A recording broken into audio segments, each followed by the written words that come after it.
200 intake कॅपॅसिटीचे विद्यार्थी आहेत. दरवर्षी यावर्षीपासून ॲडमिशन चालू झालेलं आहे. 6वी आणि 9वी अशा 2 स्टेजमध्ये ॲडमिशन होतात.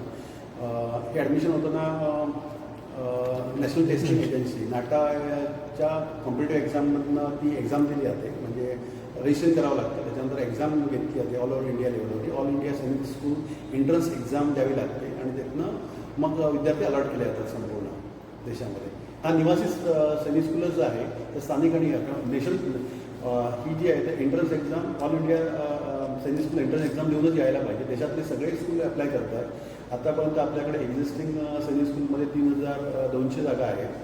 ज्या एक्झिस्टिंग 33 होत्या आणि नवीन ज्या 69 स्कूल एस्टॅब्लिश झाल्या त्याची इंटेक जवळपास 9,000 आहे. असं म्हणून सगळं 12,000 विद्यार्थी चा प्रवेश देऊ शकतात. यावर्षी ॲप्लिकेशन केलेलं जवळपास 1,53,000 विद्यार्थ्यांनी ॲप्लिकेशन केलेलं आहे. त्याच्यामुळे विद्यार्थी संख्या ही प्रचंड आहे आणि कॅपॅसिटी कमी आहे. विदाऊट एंट्रन्स एक्झाम त्या ॲडमिशन करता येत नाही. तुम्हाला ऑल इंडिया सैनिक स्कूल एंट्रन्स एक्झामची नाटामध्ये रजिस्ट्रेशन करावं लागते. उद्या 9 तारीखपर्यंत लास्ट डेट आहे. तिथं तुम्ही रजिस्ट्रेशन करायला पाहिजे. त्याच्यानंतर एक्झाम सेंटरला जाऊन एक्झाम करा. ही 5वीत द्यावी लागते, दुसरी 8वीत द्यावी लागते. 5वीत दिल्यानंतर मेरिट चांगलं लागलं तर मेरिटवरती त्याचं राऊंड घेतात. जसं इंजिनिअरिंगचे राऊंड होतात तसे त्यांचे राऊंड होतात. राऊंड होऊन त्यांना विद्यार्थी अलॉट केला जातात. देशावरती सगळ्या म्हणजे आता आपल्याकडे जे विद्यार्थी अलॉट झाले ते कारवारचं झालेले आहेत. म्हणजे कुठल्या देशातलं पंजाब मध्यप्रदेश कुठलेही आपले विद्यार्थी इथे येणार आहेत. त्यामुळे आपले विद्यार्थी आणि असं हे काही नाही. पहिला 6वीचा वर्ग सुरू होईल. पहिला 6वीचा वर्ग चालू होणार. 5वीतनं एंट्रन्स द्यायची आणि 6वीमध्ये ॲडमिशन होणार. आणि यालाच म्हणून आपल्याकडे कमी रत्नेशना जॉईन झालेले आहेत.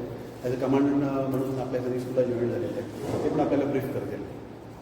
आपला मोठा कॅम्पस तयार होतो ज्याच्यामध्ये सगळ्या गोष्टी फॅसिलिटेट केलेल्या आहेत. म्हणजे running 400 metre running track, swimming pool, horse riding, track event, indoor stadium ही सगळं आपण इथे आता नवीन 12 एकरच्या कॅम्पसमध्ये आपण करतो आहे. कुठे ते आपल्या BKC आपल्या वसुंधरा सिटीमध्येच. तो 15 तारीखला शुभारंभ करणार. मी पूजन 15 तारीखला करणार आहे आणि त्याचं ओपनिंग पण 15 तारीखलाच आपण करणार आहोत.